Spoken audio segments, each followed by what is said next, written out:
We're going to go ahead and actually start the podcast now. I'm Caleb Giddings, and you guys are watching Gunday Brunch. Thank you so much for tuning in.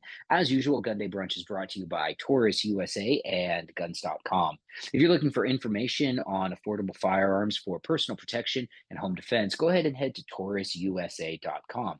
Additionally, you can check out our just launched product, the new Judge Toro, the Taurus Optics Ready option. That's right. We took a 410 shotgun slash 45 Colt revolver and we put a dot on it. Why? Because we can. That's why. We're going to put dots on everything. We're going to put dots on every gun you can imagine. It's going to have a red dot on it by the time I'm done here. But in all seriousness, go ahead and go to TaurusUSA.com to check those out. And if you'd like to buy one of those guns, you can click the link on the product page to go directly to our friends at Guns.com and purchase one. They'll buy it. It'll get shipped to your FFL dealer. You'll go there. You'll do background checks. It'll be great. You'll have a wonderful time, and you'll end up with another gun. Now, without further ado, that brings me to today's episode. If you are watching this, you might recognize my guest, Melody. She previously very graciously filled in for us for a couple of episodes interviewing our mutual friend, Chris Seipert. Jack and Keith are on their honeymoon now. You may remember from last week's episode that they had gone to Tahiti to elope. They are now on an extended honeymoon. And again, we wish them all the best and hope nothing but wonderful times for them. So, now that I've gotten all of the pre-show stuff out of the way, Melody, it occurs to me that I probably should have reversed the order of these episodes, and we should have filmed this before you interviewed Chris, because I did get a few comments of people asking, who the hell is that? So why don't you tell the lovely people out there who the hell you are and why we should care? Well, my name is Melody Bauer. Thank you for the fantastic intro. I have been in the industry for just about 17 years now. I've been a firearms instructor since I don't even remember when, many, many years ago.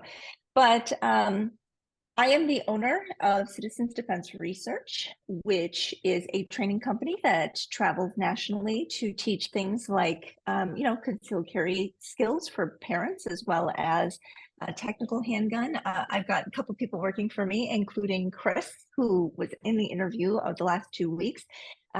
He does our Force on Force class, as well as our home defense class. We got Ross, and also you work with us as well, your revolver stuff. So we are all over the country doing all sorts of stuff. If it has anything to do with self-defense, I have dabbled within it over the last 20 years, but my specialty really is handguns. So I've done jujitsu, I've done knife training, done Krav Maga. Like I said, if there's anything that has to do with self-defense, I've definitely dabbled in it, but handguns is where I specialize, mostly because that's what we carry most often. That's what I've trained with the most, and that's what most training is available for. You actually have a very impressive training resume, and I think you're selling yourself short a little bit, because if there's a well-known instructor out there, you've trained with them. And I mean, Range Master, Craig Douglas, you've taken a Langdon class, friggin' you've trained with Scott Jedlinski. Yep. Jedlinski, me, not that I'm like on the level of those guys, but yeah, I mean, it's like Greg Ellifritz. Yeah. Greg Ellifritz, right? Like, I would run out of fingers trying to run through the well-known national level trainers that you've trained with, and you have Steve Fisher. accumulated. See, I don't even, obviously I don't know your training resume, but it's significant and it's important. And it's important for the people who are watching and listening, because when people like Melody, and not just Melody, but when people like Melody who have these very significant training resumes talk, there's a reason that you should listen to them, and it's that they have actually put in the work. It's not like you just, went on a gun forum and read a bunch of posts by other people who had trained. You've actually put in the work. You've pressure tested a lot of these things for yourself. And to your point, you have lived with a gun, every day. For how long have you been carrying a gun for, Melody? Well, I started carrying a gun. I actually got my permit. I turned 21 and I got my permit to carry 1 month after my birthday, because I had to be 21 to submit my application. And I got my permit 1 month. I got it back 4 weeks after my 21st birthday. And I am now 38. So you do the math. I'm not very good at math.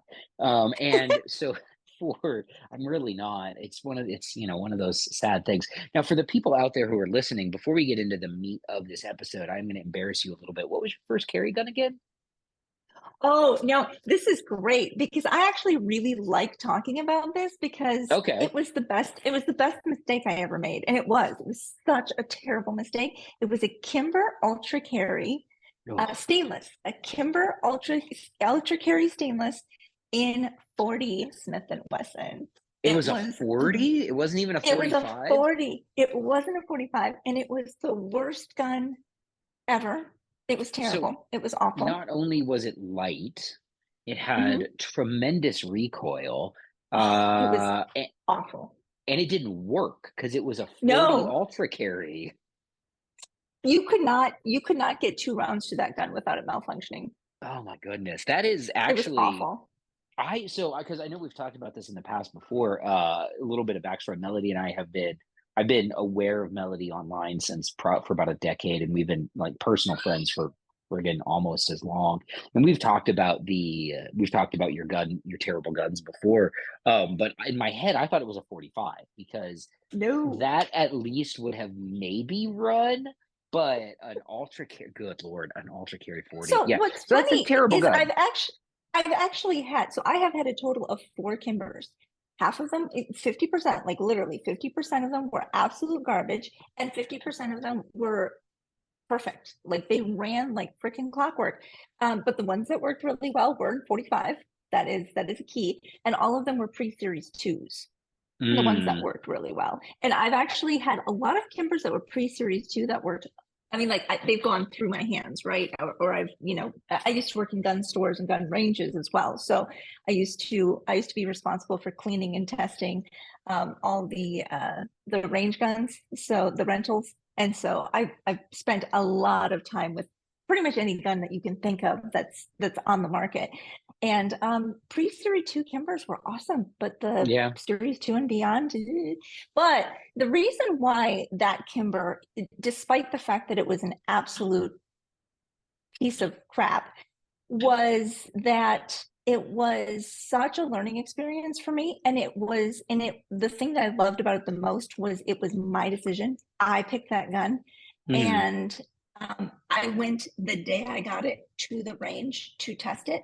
And that's when I learned that it was such a piece of crap. And I went through the steps to try to contact Kimber and get it fixed. And I sent it out to gunsmiths. And what I loved about that experience is there's so many people who buy a gun, right? And they bring it home and they're like, okay, now I'm good, right? I Hmm. got the thing. And even if they do go and test it and they find out that it's not working, I've actually had people in my classes who they can't get through a magazine without malfunctions, and they go, okay, well, I guess this is okay. And I'm like, no, no, no, no, this is not That's not actually okay. okay. No, And please don't do that. yeah, exactly. So it really illustrated to me when I look back at that time. I wasn't at one. I went immediately and tested it. As soon as it was not reliable to my standards, I went through all of the steps to get it fixed. And when it still did not perform to my standards, I got rid of it and I got something Hmm. else. And What was your had I second not gone, gun? my my second gun was a Wilson Combat Professional in 45. That is a significant. Hey, okay, guys, I just want you to like, if you're gonna upgrade, that's how you upgrade. You go from a Kimber, and I'm not throwing shade at Kimber. I have a really good friend who works over there, and I think that Mhm. current version, and just as like a side note, current version of Kimber is actually making some really awesome guns, and they tend to work. It's one of those where that transition from early Kimber to middle age Kimber to current Kimber was tough. Um, but yeah, going from a Kimber Ultra carry in 40 to a Wilson Professional is a significant upgrade. And guess what? The Wilson Combat Professional ran like a freaking charm. I still have that gun. I carried that gun for over 6 years. I still am very, very nostalgic about that gun. I'm trying to think back on, I went through a lot of training with that gun. I'm trying to think back if I ever had a single problem with that gun. Now, it was heavy. I mean, Hmm. How heavy. long did you And of do the course, there's 1911 thing for? Was that, did you? That was about, so I did the 1911 thing, and I have a deep abiding love for 1911s. And we could get into that if you want to.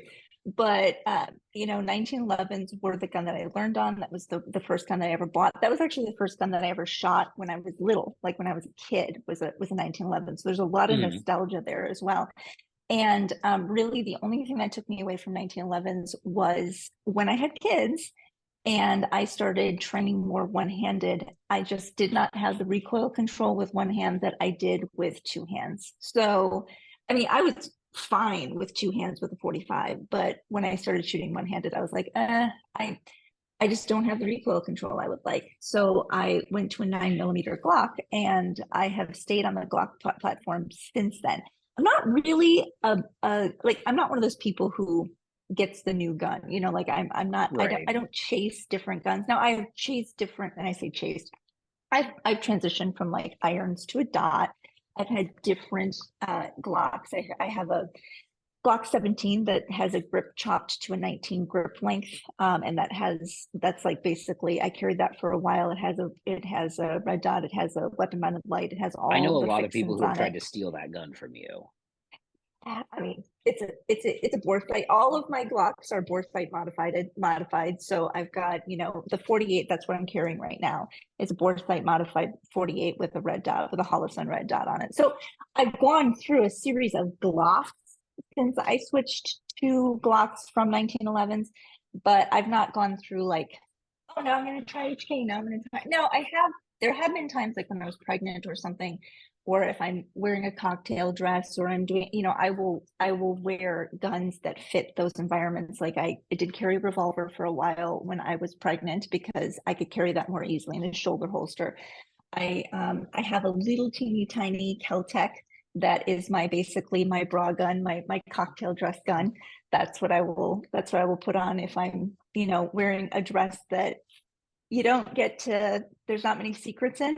So I'll go that small, but That is definitely that's that is definitely a problem unique to you people that we don't have. But I you do want to people. I want to pivot back to something. So you talked about carrying while pregnant. You talked about carrying with kids, and technically that's the title of this episode is concealed carry tips for parents. And I actually want to keep this to borrow a phrase from the current zeitgeist, gender neutral, because there's a whole different conversation around concealed carry while pregnant or baby Mhm. wearing or things like that. And, I've actually talked about concealed carry while baby wearing because I have, carried my kid around in a friggin' backpack thingy. It's called like I want to say it's called a Tula. They're freaking sweet. If you have a child, what Yes. are you laughing at me for? It is called a I, Tula. yeah, no, you're right. You're absolutely right. It's because I'm bougie, isn't it? It's like the bougie No, baby no, no, no, backpack no. thing. It's just funny when people are like, because I actually I also worked at a parenting center, so this is where kind of like this whole thing got born out of. I worked at a parenting center at the same time that I worked at a gun store. So I would work in the gun store in the morning, and I was pregnant. I would work in the gun store in the morning. I would go to the parenting center in the afternoon. And that's the mental switch I had to make between like, Oh all right, gosh, man, yeah. let's talk about like this HK, and let's talk about, what kind of accuracy you want out to 25 yards. And then I'd have to switch over and be like, oh, you're having mastitis problems. I understand. So the switch I had to make was always very jarring. Like I had to like get Yeah. myself out of gun store mode and into like parenting center mode. So the parenting center I worked at, we taught baby wearing classes. And so we had the wraps, we had the tulas, we had all this. So like we had all the baby wearing stuff, and we also did breastfeeding classes, we did childbirthing classes, we did small children like early childhood development classes and stuff. So that's where kind of my love, and I mean my love for parenting of course came out of the fact that I wanted to be a good parent. um, and I knew I really really wanted to do all of the things that I was learning in regards Hmm. to attachment style parenting, and being immediately responsive to my children, but I also wanted to be armed. And that was also a very interesting transition because it was very obvious to me that there was a great divide between the gun culture, the gun store world, and the parents and the attachment style parenting world. And it was I don't like even know what the ne'er hell shall the twain meet. I don't know what the What's hell that? attachment style parenting is. What that is a Well, which is funny because I know that you practice it. So it's things uh, like, being immediately responsive to your child's needs. A lot of times people associate it with things like co-sleeping, baby wearing. So it's that, hey, I am going to be immediately responsive to my child's needs. A child does not cry because they're manipulating you. They're crying because they're communicating to you.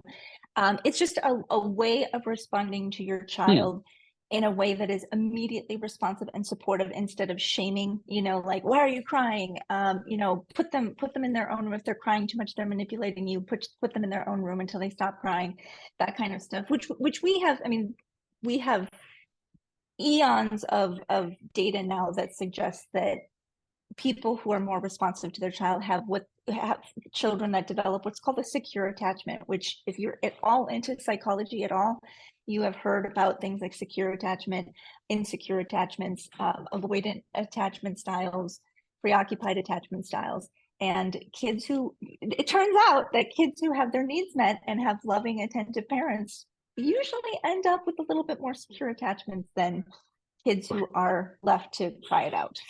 So Wild madness. Even you're I telling know, me right? that kids that are loved by their parents turn out okay? Crazy talk. Crazy I know, talk. it's amazing. Welcome to my gun podcast where we're talking about parenting styles. But to drag this conversation a little bit closer to what we want to talk about, so yeah, we can have a really in-depth conversation about concealed carry tips for parents, things like that. And I think that a short form podcast especially, isn't necessarily the right place to do it. And if you guys want more information on this stuff, Melody has a class that is currently called the Armed Parent slash Guardian, which we've talked about the name. I still don't like it.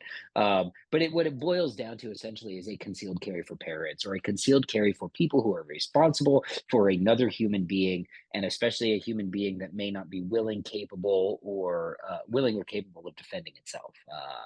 Is sort of how I would summarize it. But a way to sell it on the internet would be concealed carry for parents. But what we're going to do, and for more information on those, you can go to citizensdefenseresearch.com, or you'll find us on Eventbrite and follow us for upcoming class dates. But what we're going to do instead is we're going to do some quick hits. All right. So, highlight, big picks. Okay.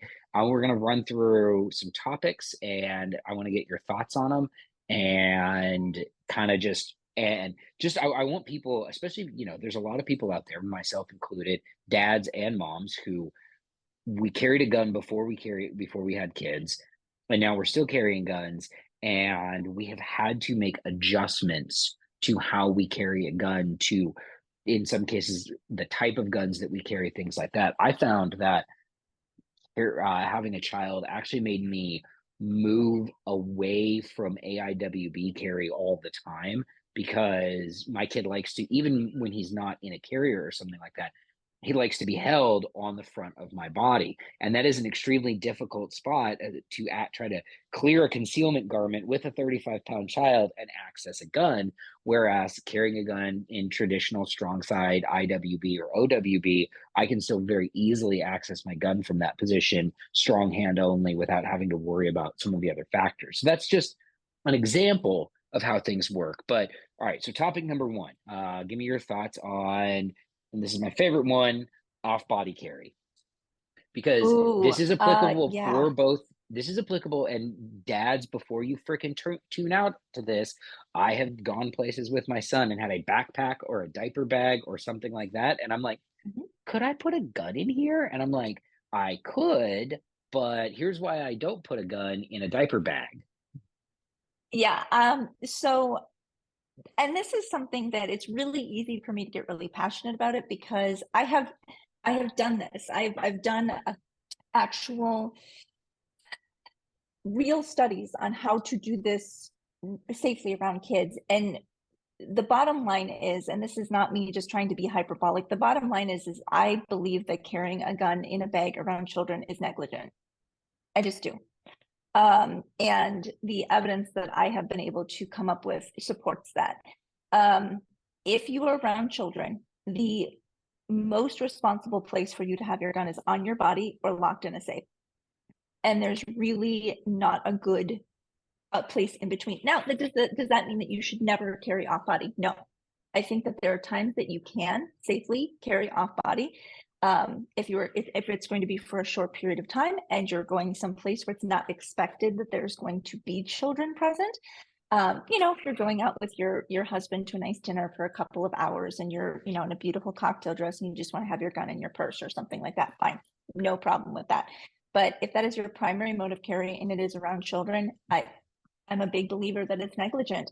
And guns absolutely do not belong in diaper bags, period, full stop, because the diaper bag goes with the kids. I used to be in a group of moms who kind of were new to carry. And the number of stories of people who left guns in diaper bags when they dropped the diaper bag off at the nannies or the daycare was higher than one, which that should just not happen. I mean, our rule number 5 at CDR is keep your firearm inaccessible to unauthorized individuals. Your nanny, your daycare provider, whatever, is an unauthorized individual. And if they're not trained to that level, even if it's not another kid getting access to it, it's just a recipe for disaster. So guns in bags can be too easily forgotten or overlooked. And far too many kids, there's actually, I'll have to find the study, in the United States, every single week, a child injures themselves or somebody else because they found an unsecured firearm. Yeah. I guarantee you the vast majority of those are found in cars or bags. Yeah. Oh, absolutely. It's one of those news stories that whenever I see it, it makes my blood pressure go up, and I really can't afford for my blood pressure to go up any higher than it already is. It breaks my I mean, heart. Like I have to struggle with like getting teary every time I read one of those because it's so unnecessary. And to me, there is no greater tragedy than the thing that you purchase to protect you and your family is the instrument of harm to your yeah. family. I absolutely. I mean, I don't think anybody in their right mind would disagree with that, which Mhm. does interestingly lead us into kind of the next question about concealed carry around children is when is so, we see a lot of questions about when should you start teaching your child about gun safety, and it almost always has a number associated with it, an age. When Mhm. they're 4, it's appropriate. When they're 6, it's appropriate, or whatever. And I disagree with that because I think that the Mhm. time that it is appropriate to start teaching your child about gun safety is a developmental question. It's when are they capable of understanding concepts like stop, don't touch, get an adult, things like that. Well, this is a two-part thing, right? Because whenever we talk about teaching kids about gun safety, we're thinking primarily about them handling or touching guns, Hmm. which is an entirely separate thing from they just are living with guns, right? Oh yeah, So interesting. if you're carrying a gun and you have babies, guess what? They're going to be exposed to guns. I mean, literally, there was a gun at every single one of my children's births. And Only the one? first time, hey, it's kind of hard to be carrying while giving birth, I'm just saying. Would know. So and I've got some of my very favorite pictures that I absolutely love are me nursing my children while they're like laying on top of my gun. So my kids, there's actually one picture I have where I'm nursing Rayland and he has his hand on the grip of my gun and he's just feeling the texture of my grip texture because it's interesting, right? And Hmm. he's nursing and just like playing with the grip of my gun. That's an exposure to guns, right? But Interesting. now is he expected to use it? Is he expected to know? No, of course not. But he's obviously has, and all of my kids have had exposure to firearms. And so there's two entirely different things right now. One, that all of the firearms that my children were exposed to when they were that little were on my body. This was Exactly. Yeah. something that, like, mom was a source of food and comfort, but she always had a gun. So that was not unusual for them. And so what we needed to learn at those developmental ages as they started talking and stuff was And when there'd be a few times like someone would try and like grab it or pull on it, because guess what? Kids are handsy and they're curious. And it would just be a matter of redirecting them, like, nope, you don't get to touch that, like that's mommy's, Right. but there was nothing like shameful about it. And then it was also as they started getting to the age where they could talk, being like, okay, we don't talk about mommy's gun, right? Like, and there was you talked about picking up your son and him, like your gun being appendix. I once picked up Rayland and I was holding him and he sat right on my appendix gun, and we were in a Culver's, which is basically a fast food place, and he goes, "Mom, your gun is crushing my apples."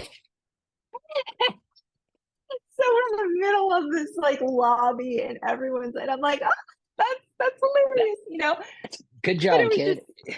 it was just one of those things. But in general, it was like, hey, guns are like private parts. We don't talk about private parts in public. If Oh, you have any I'm questions, come dealing to with me. both of those right now as a parent, Right. the private part one and the gun one. The other day So I came then, back from the oh, go range ahead. and my son was like, Daddy, is that your gun? And I'm like, we're in the house, but it was the first time he'd ever noticed it, right? Because Mhm. I had it in an OWB holster and I'd been wearing a vest over it. And I took my vest off and it was the first time he had like noticed it was there. And I was like, yes, it is.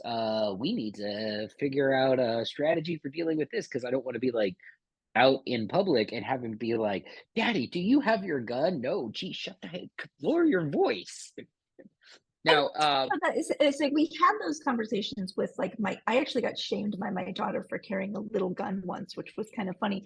But those are the conversations that I think that people, so there's the two conversations, right? The are you ready to handle a firearm? But then how, because here's where I think a lot of people who don't regularly carry a gun don't have to deal with children, is they don't have to deal with the questions like as you're getting your gun on, your child seeing it and go, why do you carry a gun? mm, Man, that's a really big conversation to have with a 3-year-old or a 4 yeah, year old. or a Like 5-year-old, or we have difficulty having those conversations with adults sometimes. That sitting down with a 2-year-old without and appropriately explaining to them, this is why mommy or this is why daddy carries a gun, and this is the responsibility, without terrifying them, right? Or yeah, without setting them up for something, or without making it weird. yeah, Like that's entirely separate from the, okay, now are you ready to handle a gun and what should you do before you're ready to can and that's when we get into the conversation of stop, don't touch, leave the area, right. call an adult, which I think is an absolutely perfect, like God bless the NRA for coming up with that one, because it's Oh a yeah. fantastic way to prepare young children for what to do if they Anytime, come across a gun. and that's really like I love, and so for people who aren't familiar with the NRA's guidelines, it's basically the idea that at any age up until your child is mature enough to handle a gun safely, which means clear it out, keep it pointed in a safe direction, all of that. The what the NRA teaches is stop, don't touch, get an adult. And what some of my friends and what I firmly believe in is you also create for that child a list of adults that they can get, because I Mm. don't want, if my son finds a gun, I don't want him just grabbing some random adult who may not know any more about clearing a gun out than my son does. He knows to get me, or the idea is you teach him to get someone that is going to be responsible, or at least in theory will be responsible, like a police officer or something like that. And I say the in theory part not to dog on cops, but I've seen some pretty atrocious gun handling out there, guys. Now, before Well, we and we also continue, know, oh, sorry, no, I no, no, was to yeah, say, we also know that kids who are actually exposed to guns when they're little are better at abiding by those kinds of rules than kids who are completely like basically never exposed to firearms at all. yeah, it's They're just, yeah. much better at following those rules and actually stopping other kids and being like, hey, no, we're not supposed to touch that. We're supposed to go and find someone. Yeah, I'm going to end part one of this episode with my first semi-controversial statement of the day, which is abstinence-only education doesn't work, and it doesn't work when it comes to sex. It doesn't work when it comes to drugs. It doesn't work when it comes to booze, and it doesn't work when it fucking comes to guns. Children, teenagers are curious, and if you make something mysterious and spooky, they're gonna want to do the thing even more. You can ask me how I know, but not in public because that's a completely different conversation for a completely different time. Now, guys, that wraps up part one of this interview with Melody. We will be back next week with part two discussing more concealed carry tips for parents. In the meantime, I'd like to thank everybody for liking, sharing, subscribing, watching, and listening, and doing all of those things that you do to grow the channel. Make sure if you do subscribe to us on YouTube, you go ahead and hit the notification bell so that when a new episode drops, you get a notification about it. That being said, that's not super necessary because new episodes basically drop every Sunday at midnight and have for like the last 2 years now. So we're on a pretty good track record with keeping that going. But again, thank you, everybody. And we will be back next week with part two of Concealed Carry Tips for Parents.